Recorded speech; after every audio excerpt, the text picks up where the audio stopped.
Hello दोस्तों, हम लोग PYQ सीरीज़ कर रहे हैं जो कि एंशियंट हिस्ट्री का कर रहे हैं, जो विभिन्न PCS एग्ज़ाम्स एवं IAS में भी पूछे जा चुके हैं और आगे आने वाले किसी भी PCS एग्ज़ाम IAS के लिए भी और जनरल कंपटीशन के लिए भी काफ़ी महत्वपूर्ण सेशन रहेगा दोस्तों।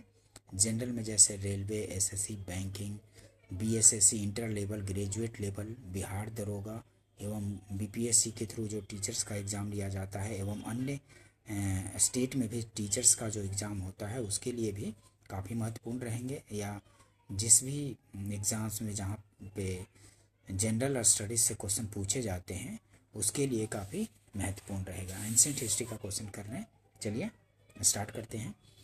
निम्नलिखित में से कौन तमिल रामायण या रामावतारम का लेखक था? ठीक है, निम्नलिखित में से कौन तमिल रामायणम या रामावतारम का लेखक था?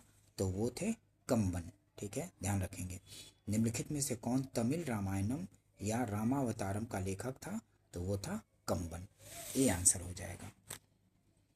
कंबन ने 12वीं सदी ईस्वी में तमिल रामायणम या रामावतारम की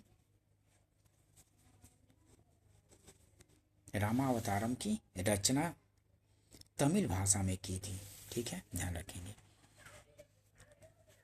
सूची 1 और सूची 2 को सुमेलित कीजिए और सूचियों के नीचे दिए हुए कूट का प्रयोग करते हुए सही उत्तर का चयन कीजिए। सूची 1 को सूची 2 से मिलाना है।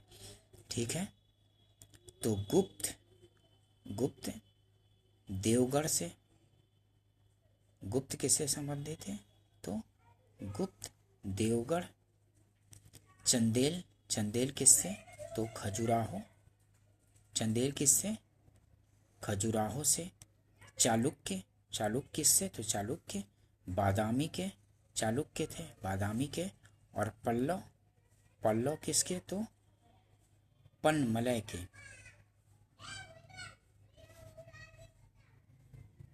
पल्लव पनमलय। ठीक है, ध्यान रखेंगे। तो ए का चौथा, बी का तीसरा, सी का पहला और डी का दूसरा हो गया, तो ए आंसर हो जाएगा। ठीक है, उत्तर प्रदेश के ललितपुर प्राचीन झांसी जिले में देवगढ़ नामक स्थान पर गुप्तकालीन दशावतार मंदिर स्थित है। खजुराहो छतरपुर मध्य प्रदेश में चंदेल शासकों की कला के इतिहास प्रसिद्ध उदाहरण आज भी विद्यमान है। यहाँ लगभग 30 मंदिर खड़े हैं जो विष्णु, शिव तथा जैन तीर्थंकरों की उपासना में निर्मित कराए गए हैं। ठीक है, सर्वाधिक प्रसिद्ध कंदरिया महादेव मंदिर है। बादामी कर्नाटक स्थित चालुक्यों की राजधानी थी। बादामी कर्नाटक स्थित चालुक्यों की राजधानी थी एवं पनमलय जो थी, पनमलय पल्लवों से संबंधित है। पनमलय तो पल्लवों से संबंधित है। ध्यान रखेंगे इन सब चीज़ों को, क्वेश्चन आते रहते हैं। नेक्स्ट देखते हैं। निम्नलिखित में से कौन सा एक प्राचीन भारत में व्यापारियों का निगम था? तो मणिग्रामम जो था, मणिग्रामम व्यापारियों का निगम था। निम्नलिखित में से कौन सा एक प्राचीन भारत में व्यापारियों का निगम था? तो मणिग्रामम व्यापारियों का निगम था। दक्षिण भारत में नगरों में व्यापारियों के विभिन्न संगठन थे, जैसे मणिग्रामम, वलंजियर आदि। मणिग्रामम, वलंजियर आदि, इनका कार्य व्यापार व्यवसाय को प्रोत्साहन देना था। ठीक है, मणिग्रामम और वलंजियर, इनका कार्य व्यापार व्यवसाय को प्रोत्साहन देना था। ठीक है, डिटेल्स भी थोड़ा ध्यान रखेंगे। नेक्स्ट क्वेश्चन देखते हैं। दक्षिण भारत का प्रसिद्ध तक्कोलम का युद्ध हुआ था। तक्कोलम का युद्ध किनके बीच हुआ था? चोल एवं राष्ट्रकूटों के मध्य हुआ था। दक्षिण भारत का प्रसिद्ध तक्कोलम का युद्ध हुआ था, तो चोल एवं राष्ट्रकूटों के मध्य हुआ था। बी आंसर हो जाएगा। ठीक है, परांतक प्रथम के अंतिम दिनों में राष्ट्रकूट शासक कृष्ण तृतीय ने पश्चिमी गंगोबुतुक सेकंड की सहायता से तक्कोलम के युद्ध में चोलों को परास्त किया और तंजौर पर अधिकार कर लिया। कृष्ण तृतीय ने इस उपलक्ष्य में तंजय युकोंड की उपाधि धारण की थी। ध्यान रखेंगे। नेक्स्ट क्वेश्चन देखते हैं। चोल साम्राज्य को अंततः किसने समाप्त किया था? तो चोल साम्राज्य को अंततः मलिक काफूर ने समाप्त किया था। ये काफी बार पूछा जाता है। चोल साम्राज्य को अंततः किसने समाप्त किया था? तो मलिक काफूर ने समाप्त किया था। नेक्स्ट क्वेश्चन देखते हैं। संगम युग में उरयूर किस लिए विख्यात था? तो संगम युग में उरयूर कपास के व्यापार का महत्वपूर्ण केंद्र था। ठीक है, संगम युग में उरयूर किस लिए विख्यात था? तो कपास के व्यापार का महत्वपूर्ण केंद्र था। बी आंसर हो जाएगा। नेक्स्ट क्वेश्चन देखते हैं। पांड्य राज्य की जीवन रेखा कौन सी नदी थी? तो पांड्य राज्य की जीवन रेखा वेंगी थी। पांड्य राज्य की जीवन रेखा कौन सी नदी थी? तो वेंगी थी। डी आंसर हो जाएगा।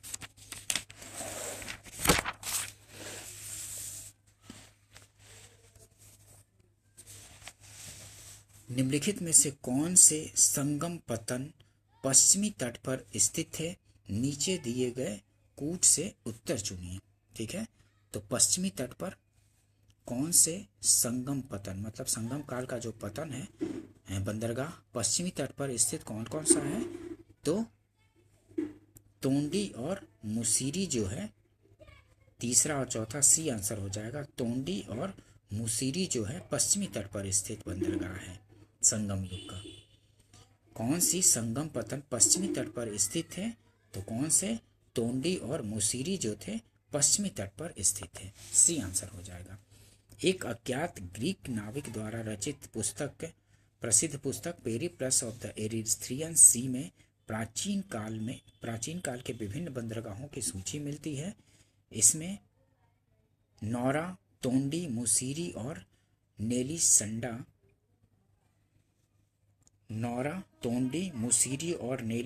पश्चिमी तट के बंदरगाह थे। कौन कौन सी? नौरा, तोंडी, मुसीरी और नेलीसंडा पश्चिमी तट के बंदरगाह थे। इस चीज को ध्यान रखेंगे। पूछे जाते हैं कि पश्चिमी तट पे कौन से बंदरगाह थे, पूर्वी तट पे कौन से बंदरगाह थे। ठीक है, तो नौरा, तोंडी, मुसीरी और नेलीसंडा पश्चिमी तट के प्रमुख बंदरगाह थे। संगमकालीन साहित्य में कौन, को एवं मन्नन किसके लिए प्रयुक्त होते थे? कौन, को एवं मन्नन किसके लिए प्रयुक्त होते थे? तो राजा के लिए प्रयुक्त होते थे।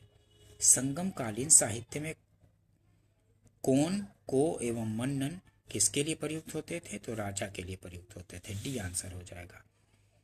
संगमकालीन साहित्य में कौन, को एवं मन्नन शब्द को राजा के लिए प्रयुक्त किया जाता था। ध्यान रखेंगे। तृतीय संगम हुआ था, कहाँ हुआ था? तो मदुरई में हुआ था तृतीय संगम। सी आंसर हो जाएगा। ठीक है, देखिए प्रथम संगम, द्वितीय संगम और तृतीय संगम। ठीक है, स्थापना, ये प्रथम संगम का स्थान, द्वितीय का, तृतीय का कहाँ कहाँ था? 3 संगम हुए थे।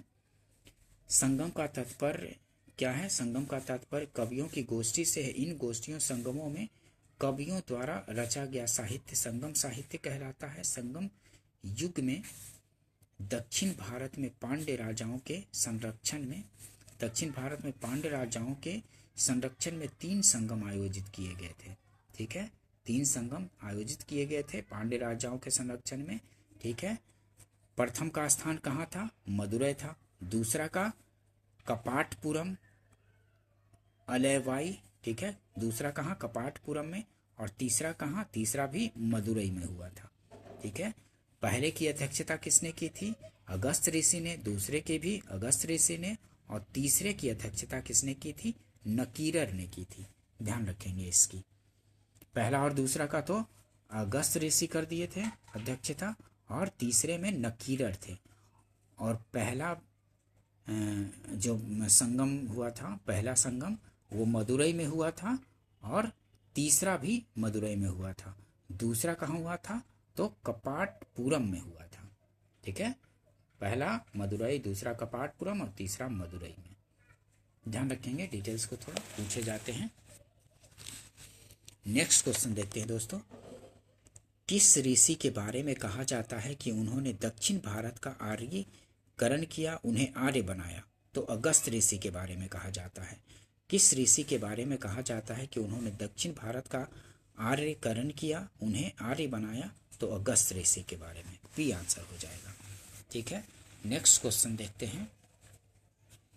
सूची 1 को सूची 2 से मिलाना है। तो चालुक्य कहाँ के थे? तो चालुक्य थे बादामी के चालुक्य। पल्लव कहाँ के थे? तो पल्लव कांचीपुरम के पल्लव। और हर्ष कहाँ के थे? तो हर्ष कन्नौज राजधानी बनाया था हर्ष ने। थानेश्वर के स्थान पे कन्नौज को राजधानी बनाया था हर्ष ने। तो हर्ष कन्नौज से। और ये आंसर है तो डी का पहला पांडे का मदुरै से। पांडे का संबंध है मदुरै से। तो ये आंसर हो गया 3 4 2 1। ठीक है, चालुक्य बादामी। ठीक है, बादामी के चालुक्य, पल्लव कांचीपुरम के, और हर्ष कन्नौज के, और पांडे मदुरै के। ठीक है, निम्न में से किस चीनी यात्री ने चालुक्यों के शासनकाल में चीन एवं भारत के संबंधों का विवरण दिया है? तो मात्वालीन ने। निम्न में से किस चीनी यात्री ने चालुक्यों के शासनकाल में चीन एवं भारत के संबंधों का विवरण दिया है? तो मात्वालीन ने दिया है। मात्वालीन नामक चीनी यात्री ने चालुक्यों के शासनकाल में चीन एवं भारत के संबंधों का विवरण दिया है। ठीक है, कौन? मात्वालीन नामक चीनी यात्री ने चालुक्यों के शासनकाल में चीन एवं भारत के संबंधों का विवरण दिया है। ध्यान रखेंगे इस चीज को। नेक्स्ट क्वेश्चन देखते हैं। किस राजवंश ने उत्तर भारत पर प्रशासन नहीं किया था? तो वो कौन थे? चालुक्य जो है उत्तर भारत पे शासन नहीं किया था, दक्षिण भारत पे किया था। ठीक है, बाकी गुप्त, राजपूत और मौर्य ये सब तो उत्तर भारत में थे, चालुक्य नहीं थे। ये आंसर हो जाएगा। कदंब राजाओं की राजधानी कहाँ थी? तो वनवासी थी। कदंब राजाओं की राजधानी बनवासी थी। कदंब राजाओं की राजधानी बनवासी थी। ठीक है, इस राजवंश कदंब की स्थापना मयूर शर्मन ने की थी। कदंब राज्य को पुलकेशिन द्वितीय ने अपने राज्य में मिला लिया था।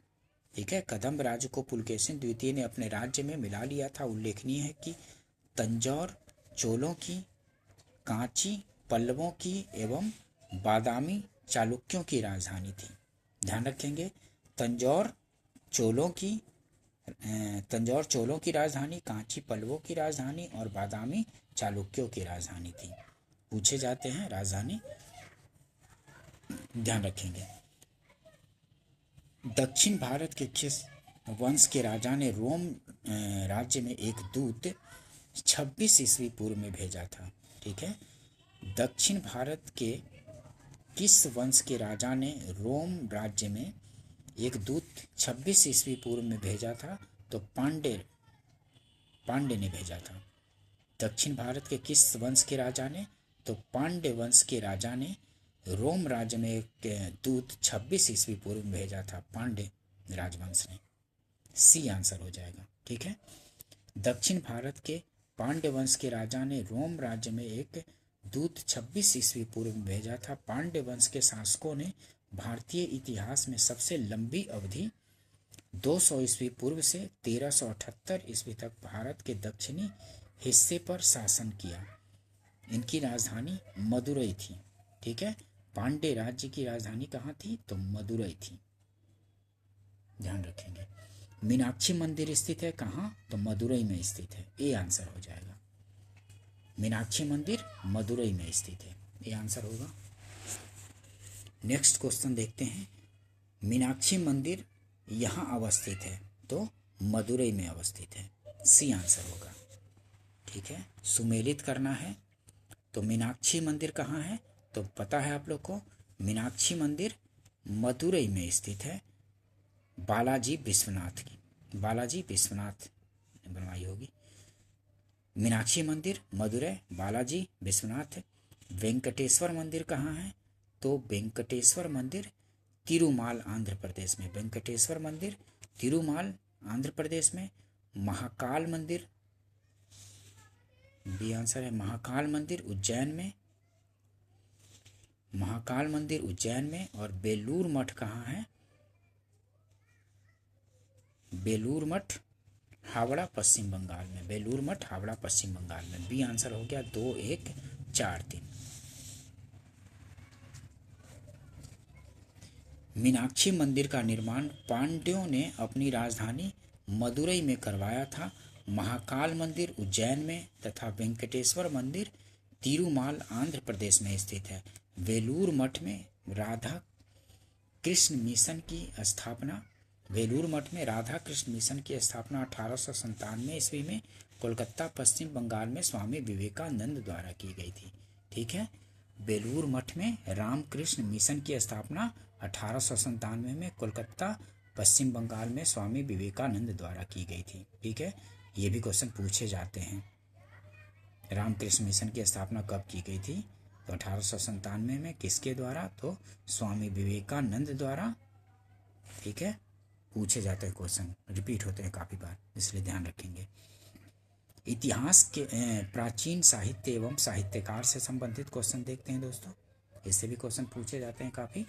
प्राचीन साहित्य एवं साहित्यकार से संबंधित, इतिहास के पिता की पदवी सही अर्थों में निम्न में से किससे संबंधित है? तो हेरोडोटस को इतिहास का पिता कहा जाता है। ए आंसर हो जाएगा, हेरोडोटस। यूनानी लेखक हेरोडोटस 5वीं शताब्दी ईस्वी पूर्व को इतिहास का पिता कहा जाता है। ठीक है, 5वीं शताब्दी ईस्वी पूर्व के हेरोडोटस, इसको इतिहास का पिता कहा जाता है। हिस्टोरिका उसकी प्रसिद्ध पुस्तक है, हिस्टोरिका उसकी प्रसिद्ध पुस्तक है, जिसमें 5वीं सदी ईस्वी पूर्व के भारत फारस संबंधों का विवरण है। ठीक है, जिसमें 5वीं शताब्दी ईस्वी पूर्व के भारत फारस संबंधों का विवरण है, अनुश्रुतियों के आधार पर मिलता है।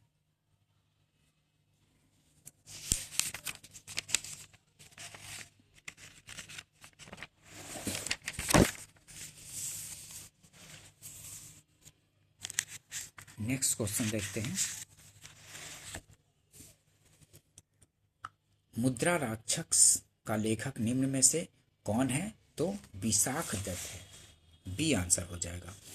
मुद्रा राक्षस का लेखक निम्न में से कौन है? तो विशाख दत्त जो है मुद्रा राक्षस का लेखक है, बी आंसर हो जाएगा। मुद्रा राक्षस की रचना विशाख दत्त ने की थी।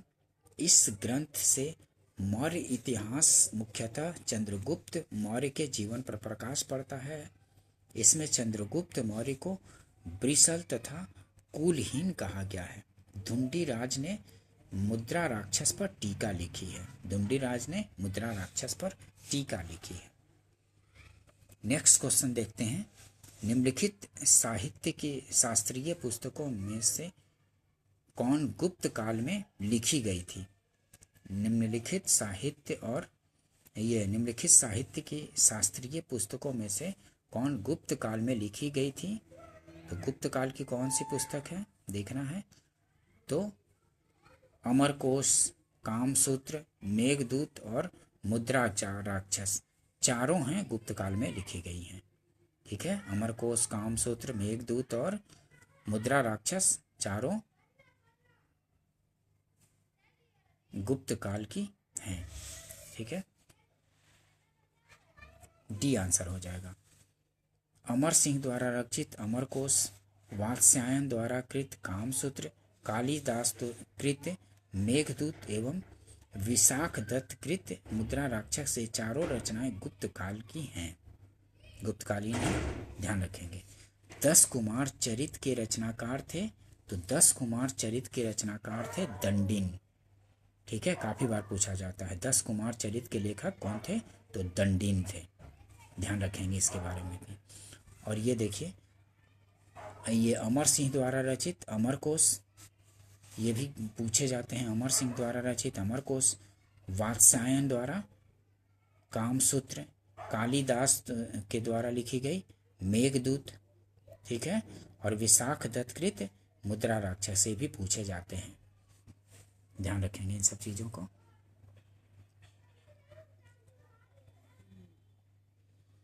प्रश्नगत विकल्पों में दिए गए रचनाकारों की प्रमुख रचनाएं इस प्रकार है। सूरदास ने क्या क्या लिखी है? सूरदास सूरसागर, सूर सारावली, साहित्य लहरी सूरदास की है। दंडिन या दंडी 10 कुमार चरितम है। 10 कुमार चरितम किसकी है? दंडी या दंडिन की। रामचरितमानस, विनय पत्रिका, कवितावली, कवितावली तुलसीदास की है। और कालिदास की क्या क्या है? तो अभिज्ञान शाकुंतलम, कुमार संभव, ऋतु संहार, मालविकाग्निमित्रम, विक्रमो वर्षियम, मेघदूत, ये सब कालिदास की है। कौन कौन सी है कालिदास की? अभी पूछे जाते हैं काफ़ी बार कालिदास की पुस्तक। तो कालिदास की पुस्तक कौन कौन सी है? अभिज्ञान शाकुंतलम, कुमार संभव, ऋतु संहार, मालविकाग्निमित्रम, विक्रमो वर्षियम और मेघदूत है। ध्यान रखेंगे। और तुलसीदास की कौन कौन सी है? रामचरितमानस, विनय पत्रिका और कवितावली। और 10 कुमार चरितम किसका है? दंडी या दंडिन का है। और सूरदास का कौन कौन सा पुस्तक है? सूरसागर, सूर सरावली और साहित्य लहरी है। ध्यान रखेंगे। 10 नेक्स्ट क्वेश्चन देखते हैं। 10 कुमार चरित किसने लिखा है? तो 10 कुमार चरित दंडी ने लिखा है। दंडी या दंडिन, सी आंसर हो जाएगा। ठीक है, दंडी या दंडिन। नेक्स्ट क्वेश्चन देखते हैं। कुमार संभव महाकाव्य किस कवि के थे? तो कालिदास के थे। कुमार संभव महाकाव्य अभी आपने देखा था, आप लोग को पता है। कुमार संभव महाकाव्य किसका है? तो कालिदास का। निम्नलिखित में से कौन सा नाटक कालिदास ने नहीं लिखा? मालविकाग्निमित्रम, अभिज्ञान शाकुंतलम, कुमार संभव, ये सब तो आप लोग अभी देखा आपने, पता ही है कौन कौन सा है। ये सब कालिदास की पुस्तक है। मालविकाग्निमित्रम, अभिज्ञान शाकुंतलम, कुमार संभवम। लेकिन जानकी हरण ये नहीं है कालिदास की पुस्तक। ठीक है, आप लोग को पता है ये नहीं है। ये सब तो है ही, मालविकाग्निमित्रम, अभिज्ञान शाकुंतलम और कुमार संभवम। ठीक है, ये सब कालिदास की पुस्तक है, लेकिन डी वाला नहीं है, जानकी हरण। सुमेलित करने के लिए है पाणिनि, पाणिनि अष्टाध्यायी। ठीक है, पाणिनि की अष्टाध्यायी। पाणिनि की पुस्तक कौन सी है? तो पाणिनि का है अष्टाध्यायी। वात्स्यायन का, वात्स्यायन का आप लोग को पता है कामसूत्र है।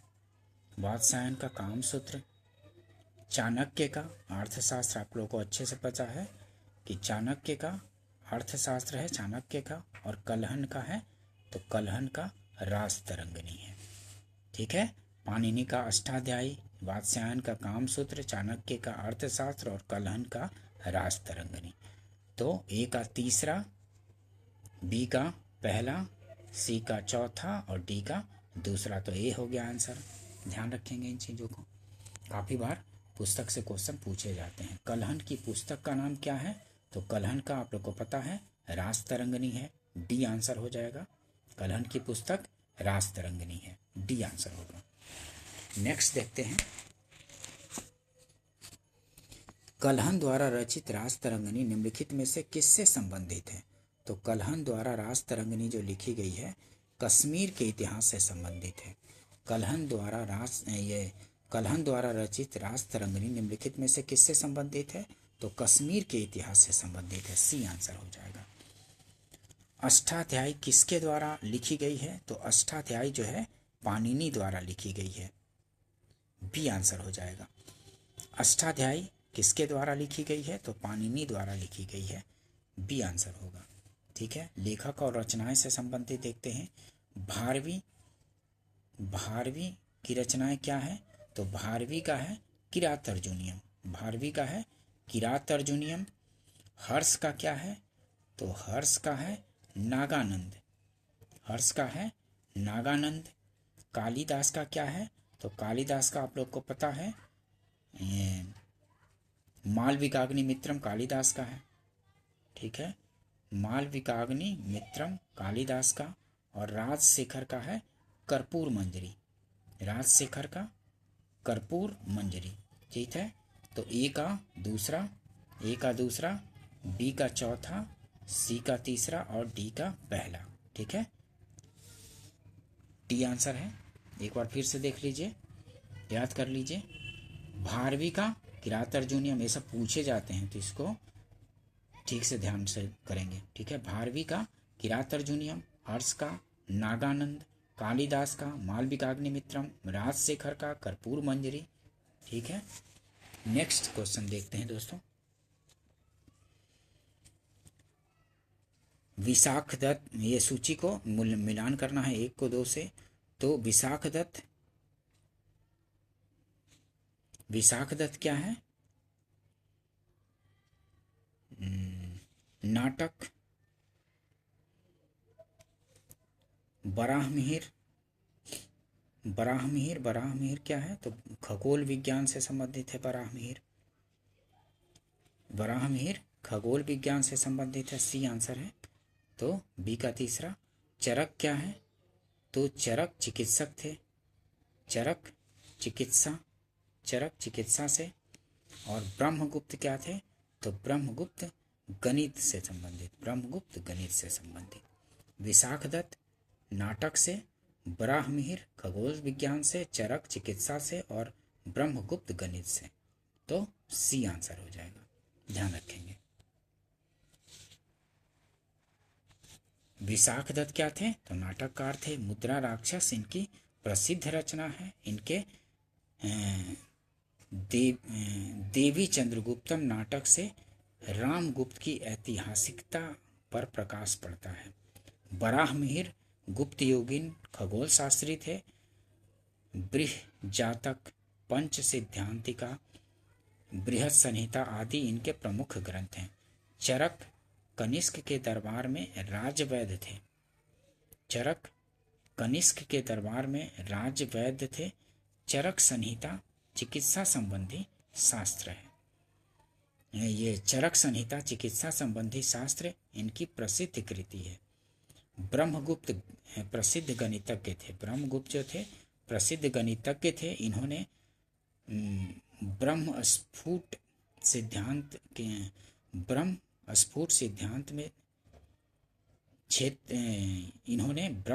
सिद्धांत में क्षेत्र, व्यवहार, वृत्त क्षेत्र, चक्रीय चतुर्भुज आदि विषयों की विवेचना की है। चरक संहिता नामक पुस्तक किस विषय से संबंधित है? तो चिकित्सा से संबंधित है। चरक संहिता नामक पुस्तक किस विषय से संबंधित है? तो चिकित्सा से संबंधित है। बराहमिहिर की पंच सिद्धांतिका आधारित है, तो यूनानी ज्योतिर्विद्या से, ठीक है, यूनानी ज्योतिर्विद्या पर आधारित है। बराहमिहिर की पंच सिद्धांतिका आधारित है, तो यूनानी ज्योतिर्विद्या पर आधारित है। बी आंसर हो जाएगा।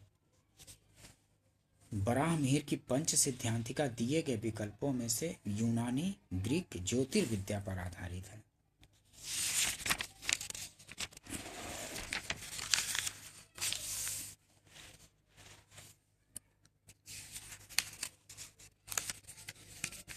नेक्स्ट क्वेश्चन देखते हैं दोस्तों।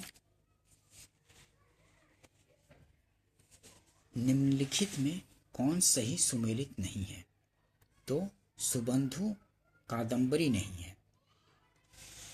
कालिदास रघुवंश, भास स्वप्नवास वदतम और हर्ष का रत्नावली, ये सब तो सुमेलित है, लेकिन सुबंधु कादंबरी नहीं है। सी सही नहीं है, क्योंकि कादंबरी की रचना बाणभट्ट ने की थी, ठीक है। कादंबरी की रचना किसने की थी? सुबंधु ने नहीं, बाणभट्ट ने की थी, ठीक है। शेष तीनों विकल्प सुमेलित हैं। हर्ष ने रत्नावली की, भास ने स्वप्नवास वदतम की, कालिदास ने रघुवंश की, लेकिन सुबंधु ने कादंबरी की नहीं। कादंबरी की रचना बाणभट्ट ने की थी, ध्यान रखेंगे। मिलिंद पन्हो क्या है? तो पाली ग्रंथ है। मिलिंद पन्हो पाली ग्रंथ है, सी आंसर होगा। पाली भाषा के महत्वपूर्ण ग्रंथ मिलिंद पन्हो की रचना बौद्ध भिक्षु नागसेन ने अपने और राजा मिलिंद के मध्य संवाद के रूप में की, जिसमें हिंद यवन शासक मिलिंद मिनांडर के विषय में सूचनाएं प्राप्त होती है। ठीक है, नेक्स्ट क्वेश्चन देखते हैं। बौद्ध ग्रंथ मिलिंद पन्हो किस हिंद यवन शासक पर प्रकाश डालता है? तो मिनांडर पर प्रकाश डालता है, सी आंसर हो जाएगा। बौद्ध ग्रंथ मिलिंद पन्हो किस हिंद यवन शासक पर प्रकाश डालता है? तो मिनांडर पर प्रकाश डालता है। नेक्स्ट क्वेश्चन देखते हैं। मिलिंद पन्हो राजा मिलिंद तथा एक बौद्ध भिक्षु के मध्य संवाद रूप में है। वह भिक्षु थे, कौन थे? तो नागसेन थे। ठीक है, मिलिंद पन्हो राजा मिलिंद तथा एक बौद्ध भिक्षु के मध्य संवाद रूप में है। वह भिक्षु थे, कौन? तो नागसेन थे, सी आंसर हो जाएगा। काफी बार पूछा जाता है। ठीक है, मिलिंद पन्हो के बारे में, राजा मिलिंद और नागसेन जो बौद्ध भिक्षु थे उनके बीच संवाद के रूप में है मिलिंद पन्हो, ध्यान रखेंगे इस चीज को। उस स्रोत का नाम बताएं जो प्राचीन भारत के व्यापारिक मार्गों पर मौन है। तो वो है मिलिंद पन्हो, बी आंसर हो जाएगा। उस स्रोत का नाम बतलाएं जो प्राचीन भारत के व्यापारिक मार्गों पर मौन है। तो मिलिंद पन्हो मौन है, बी आंसर हो जाएगा। नेक्स्ट क्वेश्चन देखते हैं। ये एक्सप्लेनेशन देख लीजिए। पाली भाषा में बौद्ध भिक्षु नागसेन द्वारा लिखित मिलिंद पन्हो में नागसेन एवं हिंद यवन शासक मिनांडर के बीच वार्तालाप का वर्णन है। इसमें व्यापारिक मार्गों का वर्णन नहीं मिलता है। ठीक है, सूची 1 को सूची 2 से मिलाना है। नेक्स्ट क्वेश्चन में दरबारी कवि और राजा। ठीक है, किस राजा के दरबारी कवि कौन था? तो अमीर खुसरो किसका दरबारी कवि था? तो अमीर खुसरो अलाउद्दीन खिलजी का है। ठीक है, अमीर खुसरो अलाउद्दीन खिलजी का दरबारी कवि। कालिदास किसका? तो कालिदास तो आप लोग को पता है चंद्रगुप्त द्वितीय के थे। ठीक है, कालिदास चंद्रगुप्त द्वितीय के दरबार में थे। हरिसेन समुद्रगुप्त ना, हरिसेन बी का, सी का दूसरा। हरिसेन समुद्रगुप्त के दरबार में थे। और बाणभट्ट किसके दरबार में थे? तो बाणभट्ट हर्षवर्धन के दरबार में थे। बाणभट्ट हर्षवर्धन के दरबार में थे, ध्यान रखेंगे। तो बी आंसर हो गया। 4, 1, 2 और 3। अमीर खुसरो अलाउद्दीन खिलजी के दरबारी कवि। कालिदास चंद्रगुप्त द्वितीय के दरबार में थे। हरिसेन समुद्रगुप्त के दरबार में। और बाणभट्ट हर्षवर्धन के दरबार में थे। ठीक है, अमीर खुसरो अलाउद्दीन खिलजी के दरबारी कवि थे। इनके प्रमुख रचनाएं तारीखे अलाई, किरान उस सादेन, आसिका, मिफ्ता उल फुतूह आदि हैं। कालिदास चंद्रगुप्त द्वितीय के दरबारी कवि थे। इन्होंने कालिदास ने क्या क्या लिखा? मालविकाग्निमित्रम, ऋतु संहार, मेघदूत, कुमार संभव, अभिज्ञान शाकुंतलम आदि की रचना की। प्रयाग प्रशस्ति के रचनाकार हरिसेन, प्रयाग प्रशस्ति के जो रचनाकार थे हरिसेन समुद्रगुप्त तथा समुद्रगुप्त के दरबार में थे। ये हरिसेन के रचयिता हरिसेन, ठीक है, समुद्रगुप्त के दरबार में। तथा कादंबरी के रचनाकार जो बाणभट्ट थे वो हर्षवर्धन के दरबारी कवि थे। ठीक है, बाणभट्ट कहाँ थे? तो बाणभट्ट जो थे हर्षवर्धन के दरबारी कवि थे। कादंबरी के रचनाकार थे बाणभट्ट जो कि हर्षवर्धन की दरबारी कवि थे। ध्यान रखेंगे इन सब डिटेल्स को, काफ़ी बार क्वेश्चन पूछे जाते हैं दोस्तों, इसलिए इसको ध्यान से करेंगे। ठीक है, 1-2 बार करेंगे, अच्छे से दिमाग में छप जाएगा। रासतरंगिणी के लेखक कल्हन के समय शासक था। तो कलहन के समय शासक था जय सिंह। रासतरंगिणी के लेखक कलहन के समय शासक कौन था? तो जय सिंह था। ये आंसर हो जाएगा। रासतरंगिणी के लेखक कलहन के समय कश्मीर का शासक जय सिंह 1128 से 1154 ईस्वी था। उसी के समय काल के दौरान 1148-49 ईस्वी में कलहन ने अपनी महान कृति रासतरंगिणी को पूरा किया था। रासतरंगिणी में कुल 8 तरंग तथा 8000 श्लोक हैं। प्रथम 3 तरंगों में अत्यंत प्राचीन काल का कश्मीर का परंपरागत इतिहास है। चौथे से छठे तरंगों में कारकोट तथा उत्पल वंशों का इतिहास है। 7वें और 8वें तरंगों में लोहार वंश का इतिहास अंकित है। 7वें और 8वें तरंगों में लोहार वंश का इतिहास अंकित है। ध्यान रखेंगे डिटेल्स को, काफ़ी बार पूछे जाते हैं। नेक्स्ट क्वेश्चन देखते हैं। कलहनकृत रासतरंगिणी में कुल कितने तरंग हैं? तो 8 तरंग हैं, पूछे जाते हैं। ठीक है, कलहनकृत रासतरंगिणी में कुल कितने तरंग हैं? तो कुल 8 तरंग हैं। ठीक है दोस्तों, ध्यान रखेंगे डिटेल्स को। अगर वीडियो पसंद आता हो तो इसको लाइक कीजिए, सब्सक्राइब कीजिए और शेयर भी कीजिए। ठीक है दोस्तों, मिलते हैं नेक्स्ट वीडियो में। वीडियो देखने के लिए थैंक यू दोस्तों।